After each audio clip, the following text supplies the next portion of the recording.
What's up, everyone? Welcome to another week of Q&A. My guest this week is Rohan Stevenson. You'll know him from his band I Built the Sky. Ro, real pleasure to have you on the show, man. Yeah, thanks for having me. Stoked to be here. Absolutely, absolutely. So for anybody in the chat who's tuning in and who doesn't know you, go ahead and explain who you are and what you do and why you're an awesome musician, man. Yeah, so I make instrumental metal. I guess it's probably more like technical rock, maybe. I don't know. It's many things. It's many things. But I do that. I do it full time now, so it's my main gig. Very passionate about creating music, so I'm pretty stoked that I can do that full time now. And yeah. That's awesome, man. That's the thing I see probably the most with a lot of people is that they want to go full time with music. So that's your main gig currently. What did you do prior to doing music full time? I was working at a school and I was teaching guitar predominantly. So that's what I did before that. I literally have no other skills in this world. I mean, like if that's the skill you got, then make it work, right? I mean, like Yeah, exactly. so when did you make that switch over to full time music then, and kind of break down like the overlap into that? Yeah, so I was like mid 2019 that I switched over. I was teaching initially. So I mean, basically I started off hell bent on having a career in music as a touring artist and live the dream. In my sort of later high school years, that's what I wanted to do. I was pursuing it in different bands and stuff, but it just wasn't working, and it's a pretty hard thing to make happen. It doesn't happen quickly. I mean, it can for sure, but like my experience was not happening. So ended up doing teaching, and I enjoyed that initially. And, sharing, just my passion for music and guitar and whatnot. So I did enjoy that initially, but, years went by and I just realized that I feel like my place on this planet is to be making music. So, I mean, I did in my spare time, I would release music and stuff like that. And there was a little bit of interest throughout. And then just as I kept going, I noticed that there was just growing interest. And then by the time I got to 2019, I really didn't want to be at my job doing the, teaching first lessons and things at that point. I mean, yeah, it was good initially, but Sure. I needed a change, and I could see that there was a lot of potential in what I was doing with my music. So I decided, fuck it, I'm just going to do it. So at a point, I mean, that's the difficult thing about transitioning. It's not really a comfortable transition ever. You've just got to, you just have to, hit the ground running and just dive in. And so that's what I did. And then I released an album later that year. And, I was working on that album the whole year, preparing and stuff like that. And yeah, so then when I released the album, then there was one of my songs, Up Into the Ether, which played earlier, got the attention of a fair few people. So it just sort of worked out for me, I guess. Now it's been great ever since. That's cool. I mean, like, I can really relate to that kind of story. Is that like I lost my job, which I was teaching. I was actually managing a guitar shop and also teaching guitar out of that shop, and the shop closed because it was a small mom and pop shop. It just was getting left in the dust, right? Like, and then the owner comes up to me and is like, "Hey, well, so we're done. I'm done. You can have the shop if you want, or you can move on, which it's your choice." And I chose to move on, and I jumped into audio full time. Though, like that, it's funny because those are like the cliff notes, right? Like where I got into audio, and now I'm working with Neural. But there's like a lot of hungry days going through that. But I do really kind of resonate with you saying like, it's like, you got to go into it with both feet. Absolutely. For sure. Yeah. Yeah. So you're being mainly supported on Patreon. Yeah, I do have a Patreon. Yep. I took that on, but I actually signed up to Patreon like years ago when I was working, but like I just didn't have the desire to carry through with it. So I signed up, but I just didn't really do anything with it. And then when I was plotting my escape from my job, I was like, yeah, I'm definitely going to set up a Patreon. I think that could be a cool way to connect with those that want to support me directly and just try and build a bit of a community there. So yeah, I sort of spent some time trying to figure out what I could offer and just dove straight in. And I've had great support on there, really good. So that's sort of like, a third of my revenue streams, I suppose. Right. That's really cool. So you've gotten a lot of really good support from the people who consume your music.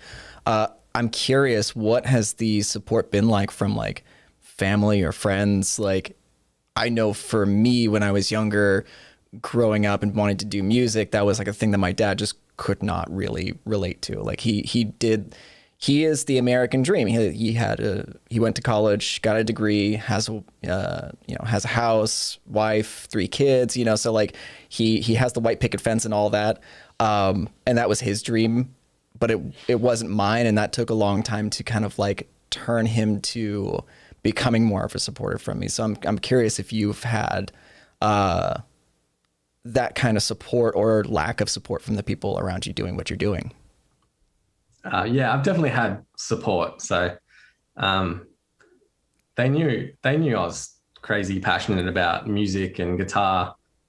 I mean, I've been only more obsessed with it as I've gone on, from learning as a, teenager and all that sort of stuff. So yeah, they were supportive for sure. And when they knew that I wasn't happy with what I was doing, then they just said, just do it, They were on my side for sure. So yeah, I was lucky to have that experience. That's cool. I think it took me the first, I think it might've been like the first video to go up on the Neural YouTube that really like turned them around to exactly what I was doing. I think that like that reality of seeing my face on like a brand's YouTube page and being like the voice of the spokesperson or whatever, was like the real like turning point. I think, I could be wrong, but I think that's what it was. Yeah. I think it takes that little bit of evidence to show that like this is a real thing that is possible to do. I would keep them in the loop about my progress and be like, hey, like I've earned this money from people streaming my music. And they're like, is that real money? Like you can actually withdraw that? I'm like, I can withdraw it, like it's straight up. So they're like, all right, cool. No, that's awesome. I think that's, like I said, I think that's something that people really, really want to do, is become a full-time musician, go on tours and all that kind of stuff. So like you did go on tour just before the pandemic hit, right? You went with Monuments? Yeah, Monuments and Heart of a Coward. So that started, was it maybe, I think like the 1st of Feb, I think I left home. And there was, like a few weeks, about a month of touring, and that was an amazing experience. And as soon as I got home, then all the C word happened. Yeah. And I think even like I got told that like one of the shows we played in Spain, it was literally the next day that whole city closed down. So we didn't have to cancel any shows. I knew people that did have to. They were over, sort of after us, and they just had to come home, So we were very lucky to get the whole thing done. And It's crazy. Yeah, no, I remember when people were saying, "Oh, just wait 2 weeks. Everything will be back to normal in 2 weeks." Just no. That's cute. That's Yeah, cute optimism right there. exactly. I think I was at I think it was Shark Bite Studios, or there's a studio nearby, hanging out with a couple of friends, and we got the order that like LA was shutting down and LAX was going to be done, and like people were like just scrambling to get flights home and stuff. Oh it yeah. was it was absolutely crazy. But like I'm curious what impact that has had on your trajectory and your strategy for your music and releases and stuff. Well, it's sort of like forced me to be home so I can, that's where I create. So I've sort of taken advantage of what I can control to the best of my ability. Like, I think what happened to a lot of musicians is that you're home and all that, but you just, it's not an inspiring environment when the world's collapsing around you, you know?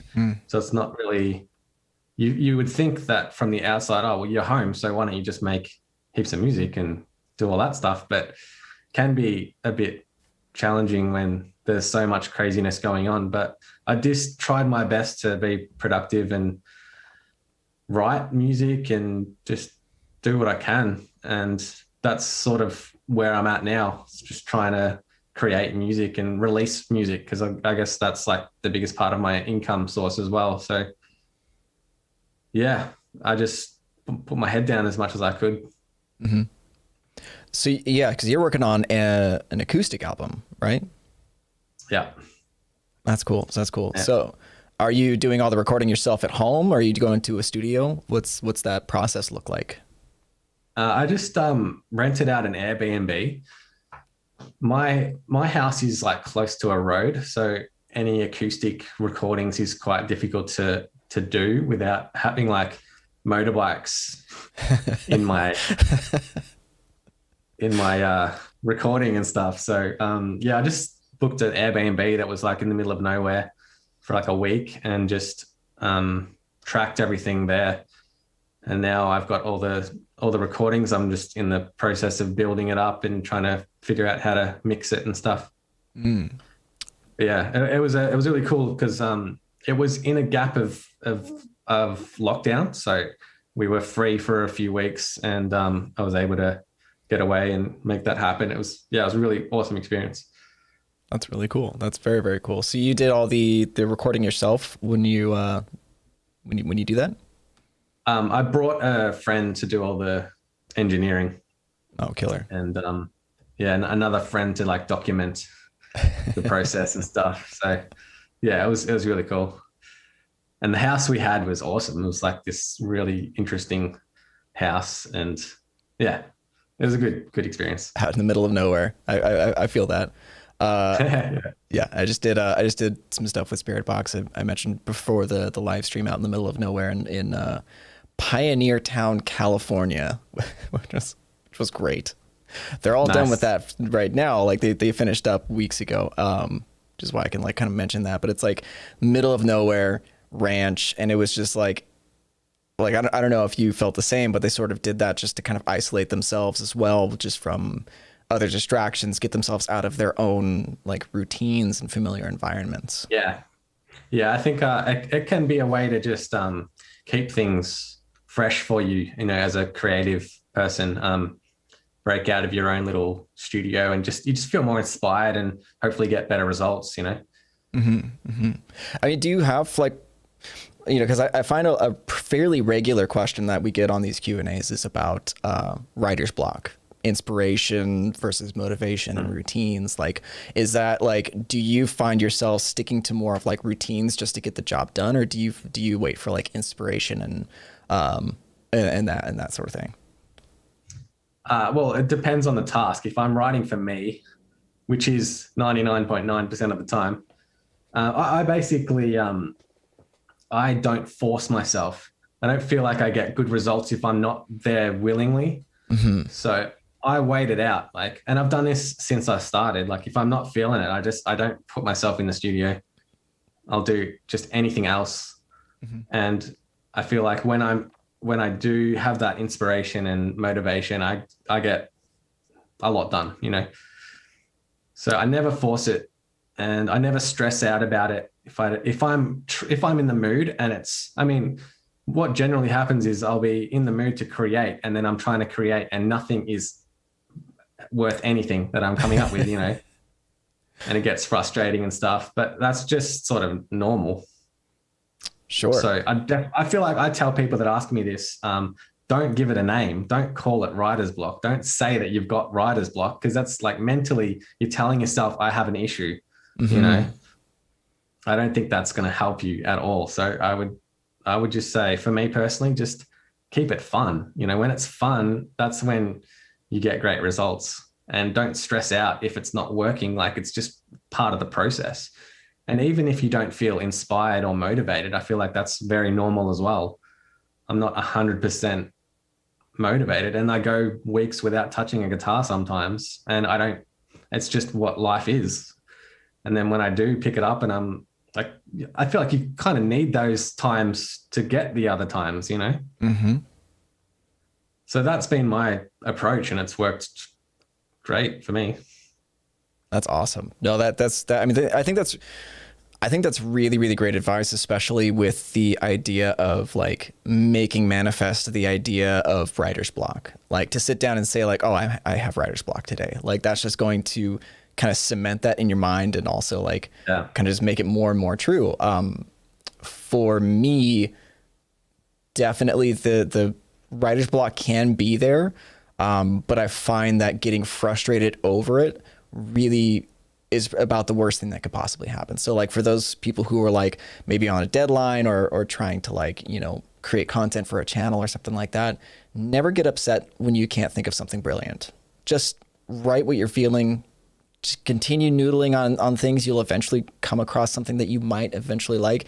And if you don't, then that's fine too. I find that I spend a lot of hours in front of a Pro Tools screen just writing down shit, and it's it's stuff that will never ever see the light of day.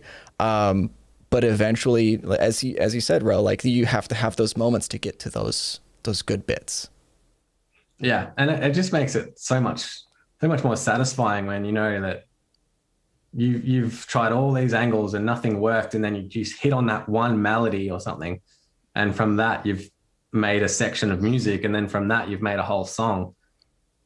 I think, and I think like the feeling I get when I have those breakthroughs is like just huge euphoria, like just so stoked. And I'll like write like a riff, and I'll be like, yes, this is like my new favorite thing that I've ever done. Like, and I just get really excited about it, and it just works. That's awesome.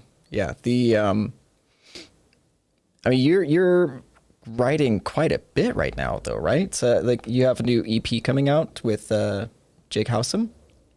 Yes. Yep. So we did that. I mean, they kind of happened together, we had the idea to do a split EP. We've done a song together before, and we both really liked the results. So we thought, because we both have very similar ideas about music, so he's a really good person to collaborate with. And and they both, the acoustic one and that sort of happened together. So it's really interesting. I mean, that's the cool thing about my life right now, is I can sort of do that, because this is what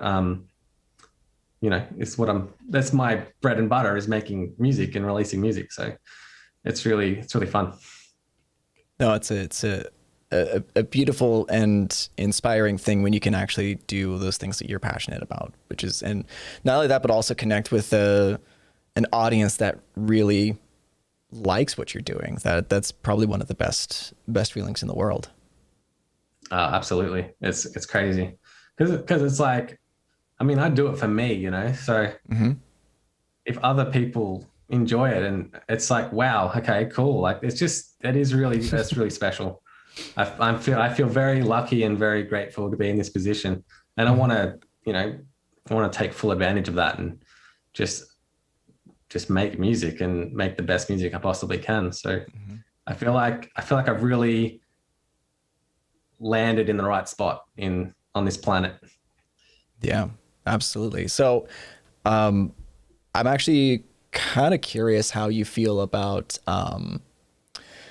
so it sounds like from when you're talking about like going to the Airbnb and having a friend of yours like film and record, like there's sort of this movement for a lot of musicians to kind of become the jack of all trades. You know, like you find guitarists that end up being their own mix engineers, mastering and filming and editing and doing all of the things.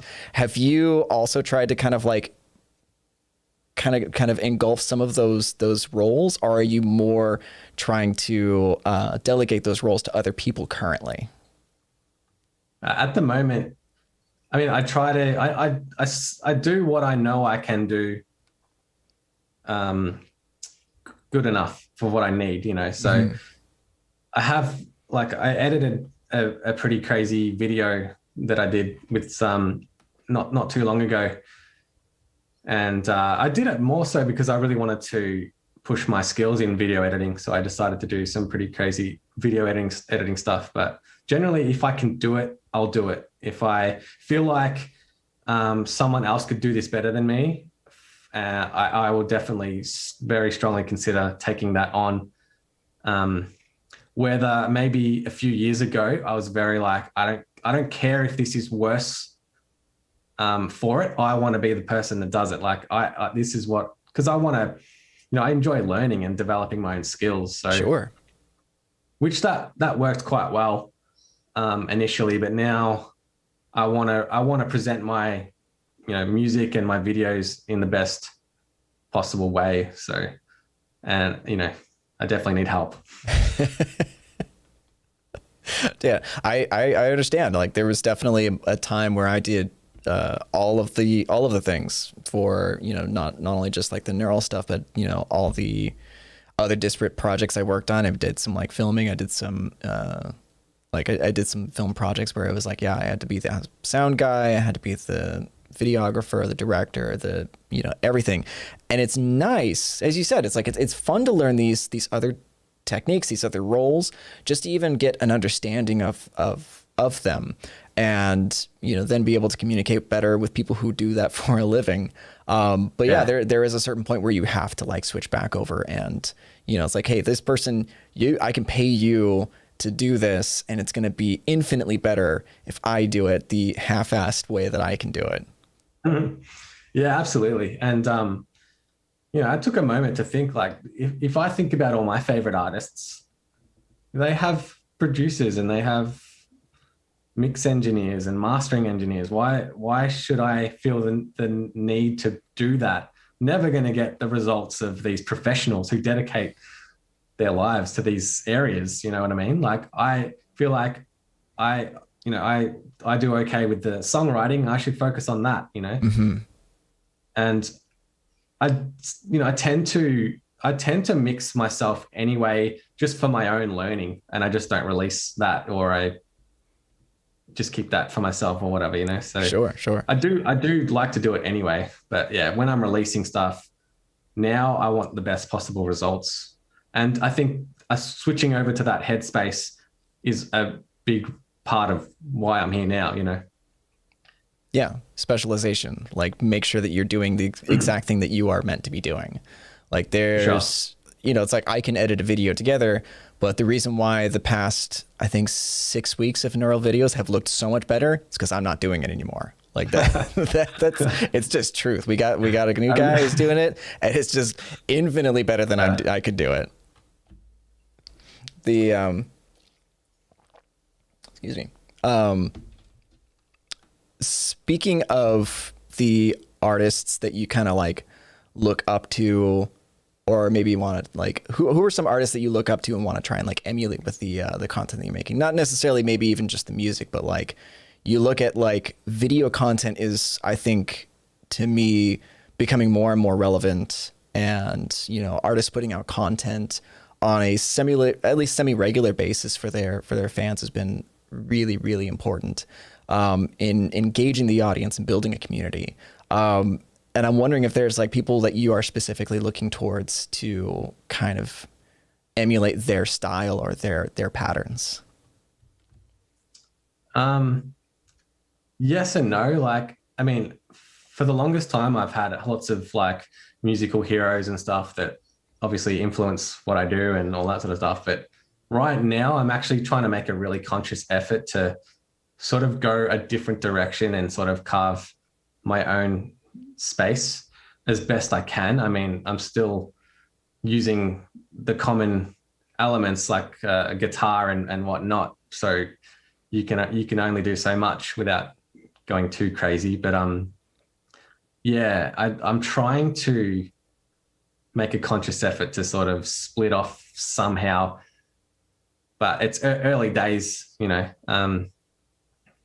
Yeah, but I think that's even in the last album.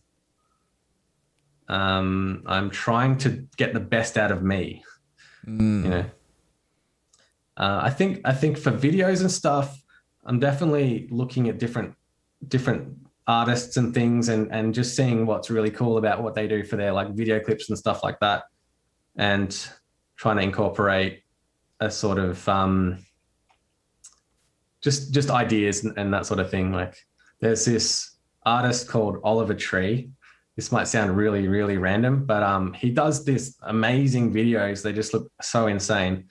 And like, how do I get that kind of element in my videos? Like, how can I, because obviously these people have great budgets and stuff, and I do not. It's like, how can I make something look, you know, really amazing, but still be achievable? Mm-hmm.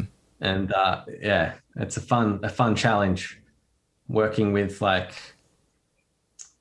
you know, working with what you got and trying to get the best out of it. Yeah, like that dude makes like the most insane videos. There's heaps of other videos and artists that just like having an awesome concept. Mm-hmm. You know, can like if you think of like OK Go, you know, that yes. That what are those things called? That you run on slips. Oh, the Rube Goldberg machine.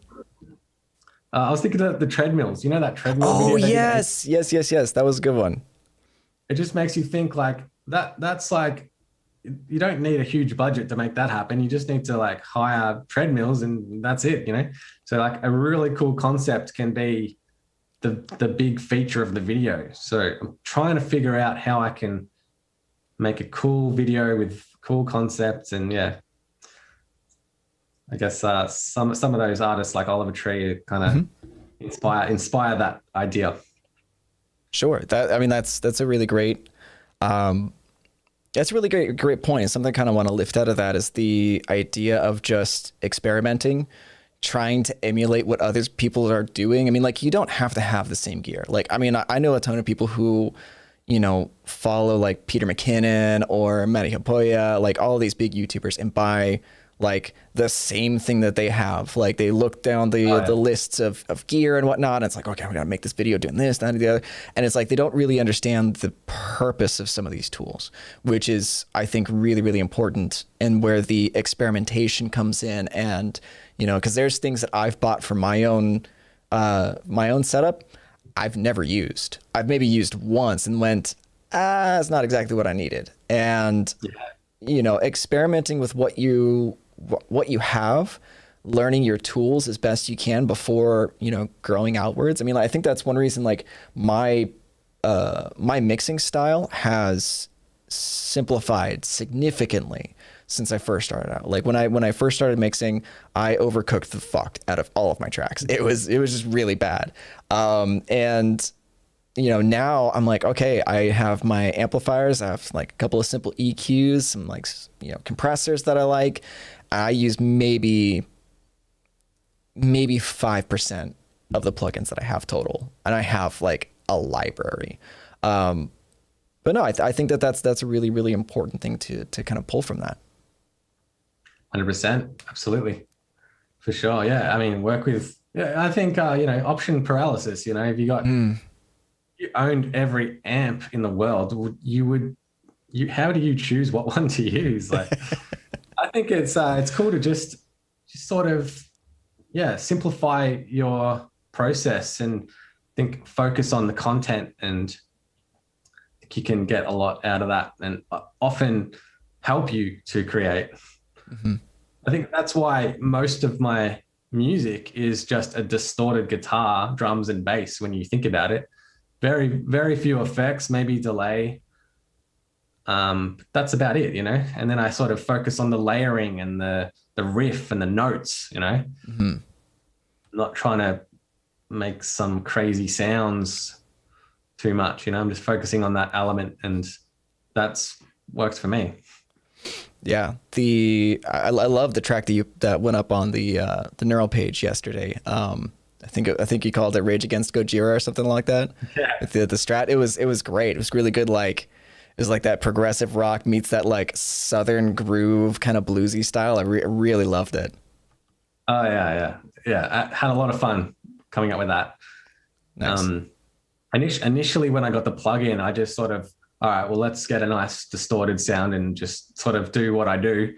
But then I went a completely different direction. I'm like, well, I've got all these cool tools in this plugin, like the whammy and, all this cool stuff. Like, why don't I use that? So I made a conscious effort to sort of to utilize some of those tools. And yeah, I think it came out awesome. Yeah, no, it was great. I like the editing of the video as well. I think that was that you doing the editing of the video. Yeah. I just did that on my phone. Yeah. It was sick, dude. It was awesome.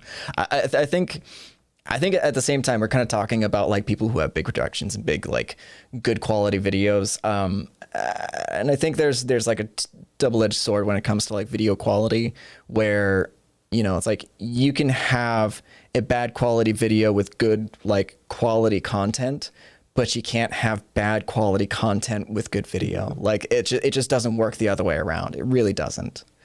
Yeah. I think the content carries through, ultimately. Like, a really awesome song that's recorded poorly is still a really awesome song, Yes.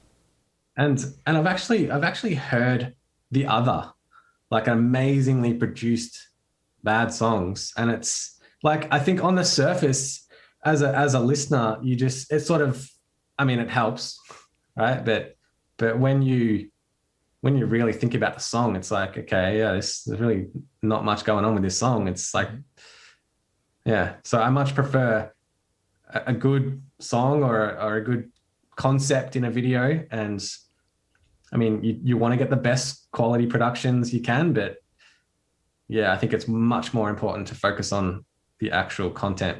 100%. Yeah, I think that like that really will influence its staying power. Like the music, whether it hooks you or not.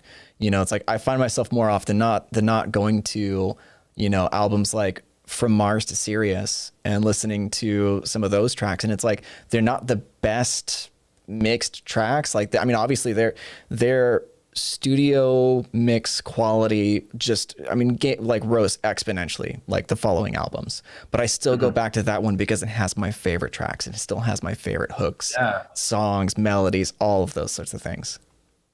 Yeah, a friend of mine was saying, like, he listened back on songs from back in the day that were his favorites, expecting, because he had this idea that these are really well produced songs and really well mixed and everything.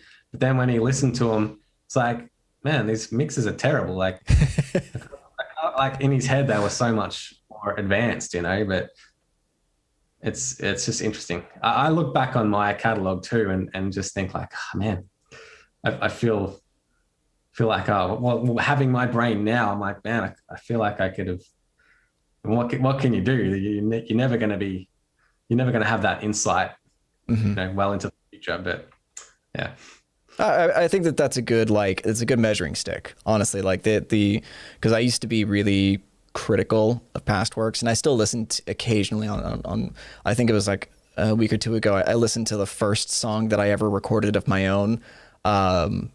It's still up on Bandcamp for whatever reason. I've just been too lazy to take it down, and it sounds like garbage. It's just like I like. But I say that knowing that it's like, okay, well, it wasn't too bad for a first recording, and that was the extent of my capabilities at the time. Like, that's just the reality of it, you know. Like all the drum samples are like at 127 velocity, and you know we used a whole bunch of like, I think it was like Tune Tracks, Easy Mix, Guitar God packs or whatever. It was garbage. It was really just quite terrible. But but I could at least look back and appreciate that that's where I started, you know. Yeah, it's funny. Like if you think back at the time that you did that, you would have been like, "This is awesome. Like sounds sick." Oh, I thought it was killer, man. I was so stoked to get it done and out. I was like, "Yeah, listen to my music. This is it. It's cool." Yeah, same. Yeah, absolutely. And then, what can you do? I think you just got to embrace that. I think, I mean, looking back at my catalog, it's like, okay, like the sound is like hideous, and then it's like, all right, maybe passable, and then it's like, okay, half decent, and you know what I mean? Yeah. I definitely have that. I definitely have that drive to like, how can I make this last thing sound like a high school demo? You know, what can I do now that's going to make that sound terrible? You know, every time I think that helps me to just get the best out of it at the time. Mm-hmm. Have you ever thought about going back and doing like a remix or re-recording of the older stuff, or are you just kind of like that's what it was, I'm moving on to the next projects? Yeah, that 100%. I want to move on. Because my biggest passion is creating songs. So I spend time working on an already created song. It just makes no sense to me. Like I've had people request that, but like, hey, why don't I just write a better song? Like, I feel like that would be the best thing to do. Like, it's done and done, you know. It's like a video game to me. Yes. I've completed the game. We're on to the next game. It's funny you say that. I actually just re-downloaded a game called Bastion a couple of weeks ago, and I like got like a few levels in. I was like, this is boring. It's lost its magic. It was actually at one point like I would have considered it one of my favorite games of the year. And it still was amazing. The soundtrack's great. But yeah, I started going through it and I was like, I can't replay this. I can't replay that. Yeah, absolutely. Yeah. Well, I think there's something about experiencing it and creating it for the first time that has like, you have a specific mindset and a specific set of emotions that are tied to that instance in time. And then you come back to it maybe a year or 2 years later, you're no longer the same person. You know, I have like a 15 track instrumental album just sitting on one of my external hard drives that just never got finished because I had a injury. I had some tendonitis in my left hand. Couldn't play guitar for like a year. So I had to shelve the album, and now I go back to it and I'm like, I'm not that same person anymore. Yeah. Okay. Yeah. I feel you. Yeah. Sure. So it is, I think it's a good time to move over to user questions. We have a good number of them to go through if you're down for that. Yeah, absolutely. Awesome. So Ivan Mukin, I don't know how it's pronounced, whatever. Anyway, says, yay, discovered this awesome project last year and fell in love with the music instantly. Nice comment. And he asks, as for the question, how do you come up with the chord progressions in the song? The riffs sound so badass, yet fresh and melodic. If you actually look at the chord progressions in most of my music, you'll realize they're very simple, very boring chord progressions. So I think that is actually part of my thing, I guess, is just very basic chord progressions. And it's the rhythm and the accents and the melodies that make the interest, I suppose. But then again, the simple chord progressions, it helps the listener to sort of connect in, and the same with like having a pulse in the riffs. So there'll always be some sort of constant pulse somewhere, like in the cymbals or something, so that you sort of feel a groove, and then the accents that hit will be going, crazy everywhere and real random sounding, but the pulse is still very strong. So having a very simplified progression, I think, helps helps with that groove sort of thing. I've many times written a riff and thought like, yes, this is the best riff. And then if I take a second to deconstruct the chords underneath, I'll be like, damn, I hate this progression. Like it's happened to me so many times. Like, because if you hear like a pop song on the radio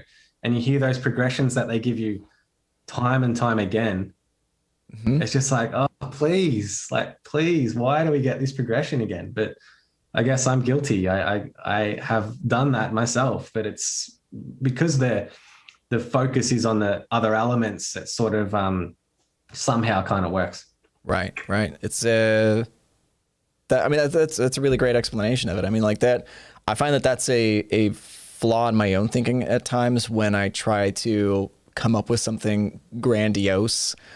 Is that I feel like I need more notes, but I really don't. That's a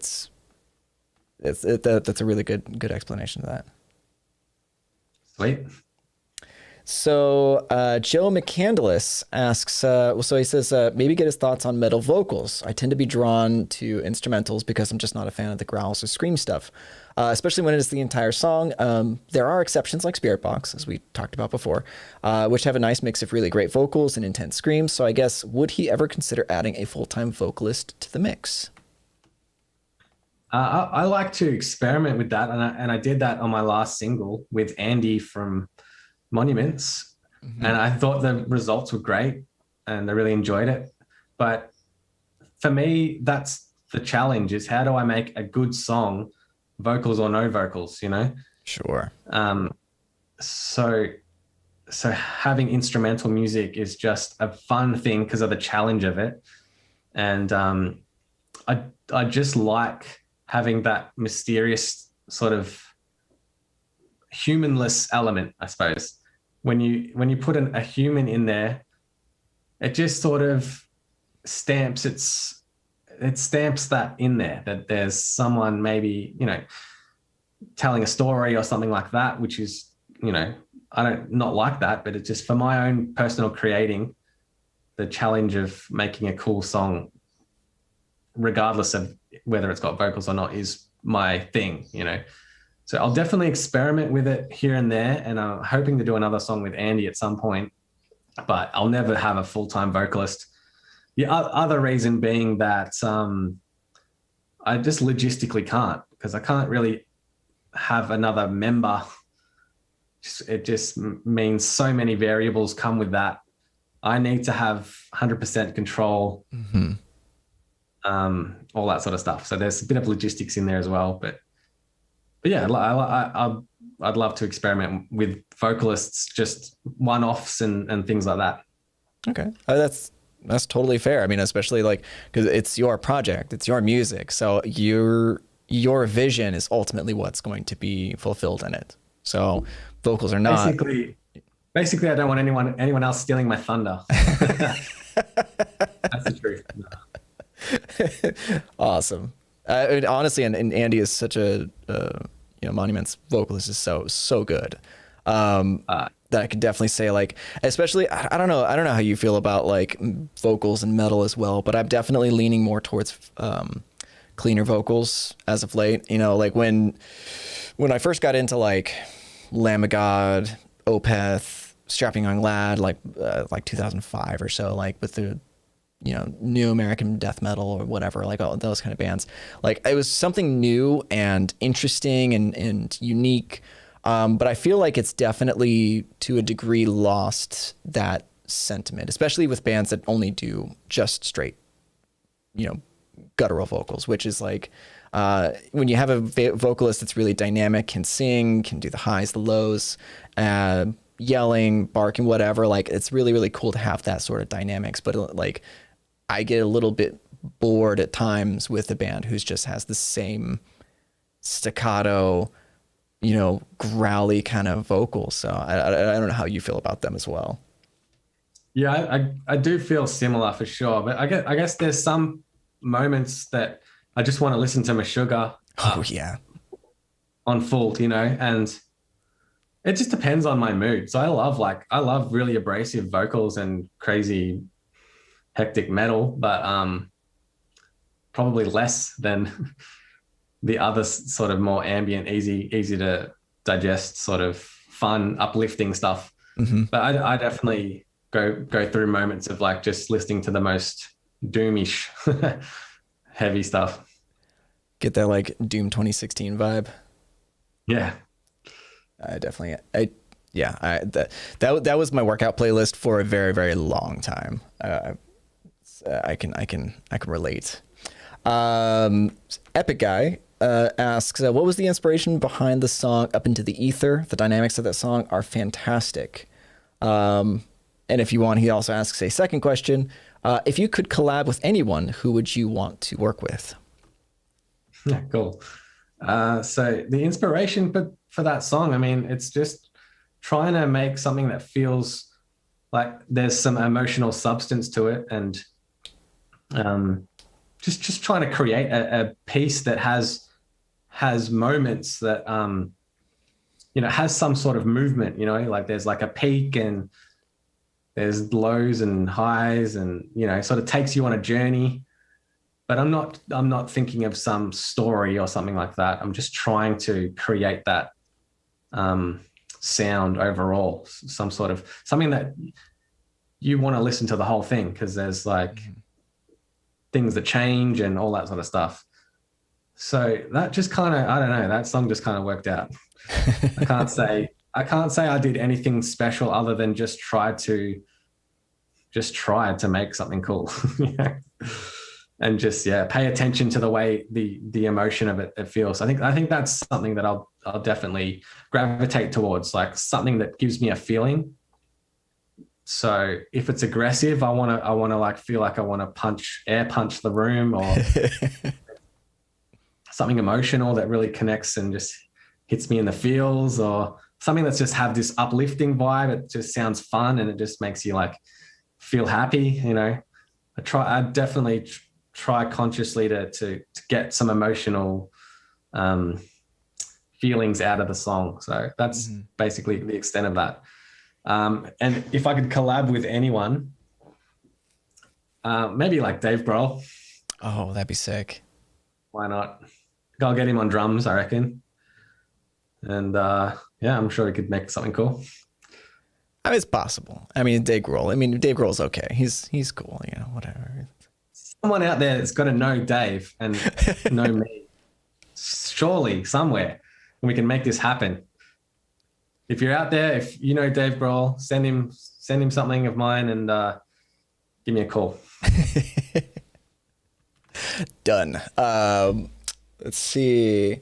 Knows asks, what's your favorite Neural DSP plugin currently? Well, I have to say the Gojira one. I've had the Abazi one and the Pliny one, and I think the Gojira one is just sort of more in my direction. And having those extra fun whammy tools are heaps of fun, and I just had great results straight off the bat with that. And I want to really utilize that, the blending 50% of a low octave along. I think that sounds sick. Yeah. And just, I haven't done that yet. So I want to do some of that kind of stuff personally. Yeah. Awesome. I did this, I made a preset for the Gojira where I did like a 50% lower octave into the dirt pedal and just like cranked up the distortion. So it's just like this crushed, menacing, big, monstrous, like garbage. It was so much fun. It was so much fun. Yeah. It sounds huge when you mix that low frequency in. It's sick. I love it. And like just simple riffs just sound huge. Yeah. I think, I like, honestly, like my riffs have definitely started to head more towards like the simpler way, because I feel like it's what I do definitely requires me to be quick. I guess I have deadlines to make. So there are certain things that I have to be very conscious of as far as like what I can write, how long I can write, what sort of production I could put into a track. Like right now I'm working on a track. I got to get it done in the next like 2 days, and I only just finished writing the guitar riffs today. So I got to finish the mix and the production and all that stuff, and it's an interesting dynamic. Also, I'll say that. So I have Reese asks, "Hey Rohan, with navigating the fretboard, do you think more in terms of chords, scales, or your eat?" I don't know. That was probably a typo. Or your ear. That's probably what it meant. I was so confused. And has that changed over time? I think about it the same. I mean, I think of them all in one. Like, I don't think of necessarily chords and notes. I definitely follow my ear. I'm following my ear, trying to figure out what would be cool. Do I need a chord here? Do I need a note here? Do I need to displace this note a 16th back, or so I don't consciously think of that, I guess. Mm-hmm. The only thing I could say is I just follow my ear. I think that's the thing that gets the good results. If I'm listening and like, okay, what needs to happen? Mm-hmm. Do I need to chug on this chord for a minute here and then do this thing, or do I need to go straight into this thing? Or yeah, it's a tough question to answer, to be honest. No, that's fair. I mean, how much music theory do you know at this point? Like, and has that been a big factor in your writing process? Well, I've definitely, like, I've studied and I've done music degrees and stuff. So I do know a lot, but I use it in a subconscious way. So it's like, learning words and then you just use them in your vocabulary because you've got these new words. Mm-hmm. So I've got all these tools and really it only comes into my consciousness if I'm explaining it to someone, like a student or something, or mm-hmm. a friend, or if I just want to understand it myself. So sometimes, I'm doing all this stuff, but not necessarily knowing what it is like instantly, but if I want to, I can look back on it and be like, okay, this chord and this chord aren't in the same key, so I'm using, non-diatonic movement here, and I'm using a major scale, whatever. I think a lot of my melodic stuff just comes from the major scale when you break it down. Mm. So yeah, only if I am in a circumstance where I need to explain it, or if I want to understand it more myself. But I think it's a subconscious thing. Excuse me. No worries. Because if I want some alien sounding thing, I know if I do a whole tone or a half whole scale, I can get that result. And that's like an instantaneous thing. Interesting. So there's all of that stuff definitely happens in the background. Got it. So your music theory informs your intuition when it comes to songwriting. Yeah. So I guess the answer is yes, it does inform me, but I'm not thinking about it. You're not consciously thinking about it. Yeah. No, that's. I mean, honestly, that's a really fair assessment, because I think that music theory is definitely something that can hinder the writing process if you're focused too much on it. But as you said, letting it like become the vocabulary of your speech and not really like, you don't think about the exact words that are coming out of your mouth, but then you can go back and look at the structure, you can look at the grammar, you can look at the et cetera, and kind of break it down as technically speaking. Yeah, that's exactly it. What you want to do is you want to learn as many tools as you can and categorize them as, okay, this chord sort of gives this effect. A minor chord gives this effect where it makes me feel a bit sad. Mm-hmm. Major chord has this effect, or, extended chords and whatever. Diminished scale gets this effect. Whole tone scale gets this effect. You categorize them all in your head as you go. And then ideally you're working on music and you go, okay, I want a sad sound now. So, all right, well, I'm going to use a minor chord, but that doesn't happen in my head. It just happens instantaneously as speech happens instantaneously. Yeah. That's good. It's a good answer. So we have another question from Reese, and he asks, how has your songwriting changed since you first began writing songs? Yeah, I think it's just evolved to just like my mind is a lot more open now. So while my music is sort of like rock band, bass, drums, distorted guitar, and riffs and stuff, now I'm sort of thinking outside that and thinking, well, I could introduce some electronic elements, or I could introduce some synths, or I could introduce orchestral stuff. That's the sort of stuff I want to explore a little bit more moving forward, and expanding on the overall dynamic of my songs, so that there's more than just guitar, bass, and drums. So it's just being more open-minded. The more music I intake, and the more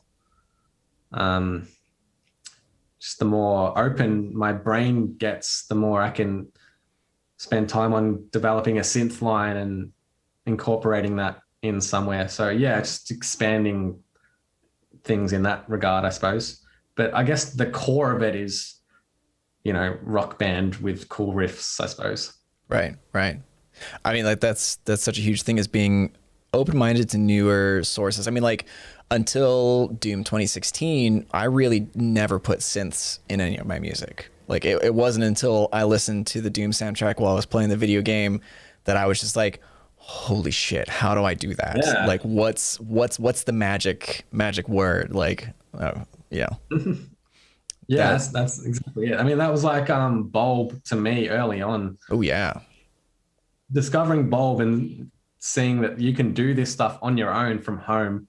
You can mix, you can master, you can program drums, and that just sort of hit me real hard. I'm like, well, fuck, I don't need someone else to make my riff sound cool. Like that just felt so powerful and just opened so many doors. So you have those moments along the way where, hearing a synth in a certain context might make you be like, oh shit, I should really explore this. Mm-hmm. So those breakthrough moments are really exciting, I think. That's cool. So what are some watershed moments for you as far as like your career has gone? So you're doing this full time now, but you weren't at one point. What was sort of a turning point, either in your mentality, your strategy? What was it that really got like the leverage going in that direction?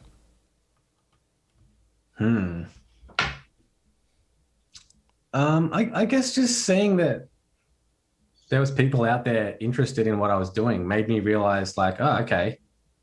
Because initially when I started this project, that was me giving up on having a career in music, honestly. So I got a job in teaching, and I'm like, all right, cool. Well, I'm just going to do my own thing now. And I don't need a career anymore because I'm doing teaching now. So I started this project, and just didn't care about, it doesn't matter anymore. I'm not trying to get a career in music. So whatever, I'm just going to just have fun and just whatever. And then from there, I would release YouTube videos of me playing riffs and stuff like that. And then that people would somehow find it. And I'm like, oh, okay, well, that's cool.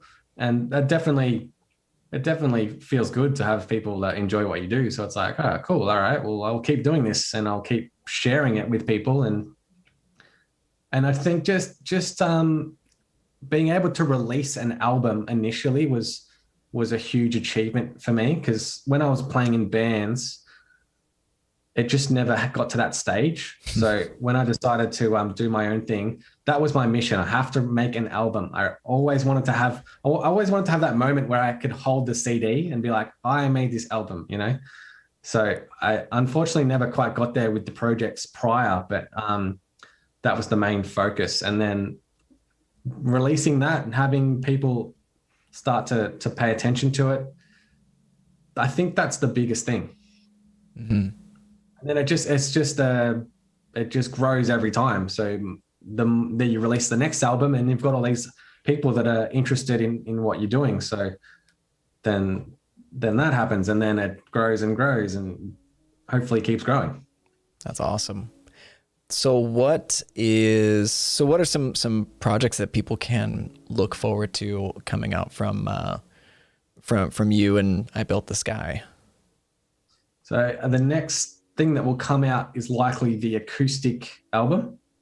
Then we'll have the split EP with Jake, And then I'm going to be working on my next album. So you probably won't hear from me for a little while after those two releases.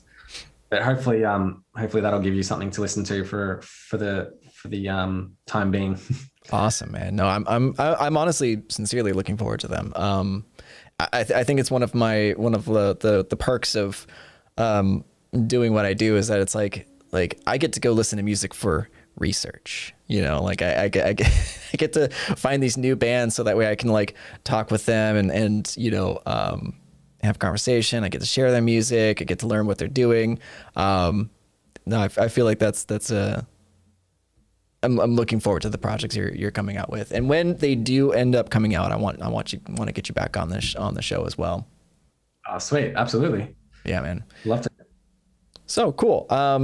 So I want to be mindful of your time. It's come up just over an hour now. So the way I kind of like to wrap these conversations up a little bit is like for those people who are hanging out in the chat that kind of want to do some of the things that you're doing as far as like content and music, like would you have any specific advice for making that overlap into doing full-time music, or the mentality that got you to where you're at, the networking skills, etc.? What would you impart to the people who are curious about that? I'd say make sure it's fun. Make sure you're enjoying what you're doing. If you're not enjoying what you're doing, I would very much question why are you doing it then. If you're trying to do it to become some sort of famous person, it's just probably not going to happen for you, because the stuff you encounter and the challenges that are in your way are going to probably spoil that dream. Maybe not, but if you enjoy what you're doing and you're having fun, it really doesn't matter. And I would think pursue it if it makes sense to pursue it. Like I'm only really doing this because it makes sense to. Otherwise I would be quite happy as a hobbyist. I'd still do it, of course, but I would do it as a hobbyist. And in terms of like networking and stuff, just be a good person. Don't spend your time trying to message people your new song. Just release it yourself, and people will come, in time, and just put your efforts into the music. And I'm definitely guilty of that as well. But like knowing what I know now is just it's not a productive thing to do. It's not going to work, and it's not going to make someone that you looked up to want to listen to you. So I would just avoid that trap. No, sorry. I was chuckling because I definitely did that back in the day, and I also now receive that like every day. And it's always like that. Like it's like what's the return on investment when you're doing that? Like it has to be like near zero. Like maybe 1 out of 100 people might respond. But yeah, no, that's really, really great advice. Be authentic, be good to the people around you. Like if you are authentic, you're doing what you like, people will find you. I think what you said was actually like really, really good as far as like, I think letting your work stand for you, because the thing is like you can talk about what you do all day long, but unless there's actually something out there people can enjoy, like it doesn't matter. Like if it's like I'm a guitar player, I'm working on some stuff, and 8 years later it's like, well, I'm still working on this stuff, like that. Just like put out the content, let it stand for itself. Yeah, and just I guess don't get too attached to your releases. Once it's done, celebrate that achievement and move on to the next thing. That's fair. Yeah, don't get stuck in the past. For sure. Yeah. Well, awesome, dude. Thank you, Ro, so much for the conversation. This was a really, really cool look at what you were doing. Again, I'm really looking forward to the projects that are coming out. Tell the chat where they can find your music, your socials, and etc., so that way they can follow you and make sure that they keep up with you, what you're doing. Awesome. So all my socials are just I Built the Sky. So Instagram / I Built the Sky. That's where I'm most active these days, doing a lot of stories and trying to be entertaining and just all that stuff. I do have a Facebook page as well, which is just / I built the sky. Same with YouTube. Lots of videos on YouTube. If you haven't seen what I do, there's plenty of videos there. That's probably the main things. And if you want to support me directly, you can check out my Patreon page, which is just Patreon / I built the sky. And my first tier is $1, and that's I do monthly videos, sort of looking at what I'm doing that month. So that's have so much fun on Patreon. So if you want to get that next level look into myself and what I'm doing, that's probably a good spot to look to. Brilliant. Excellent. Yeah. All you guys go check him out, support him. He does good stuff. Yeah. Awesome. Thank you again, Ro, chat, for asking some really, really awesome questions. I really appreciate you guys as always. And we will catch you on that next one. Sweet. Thanks again. Thanks.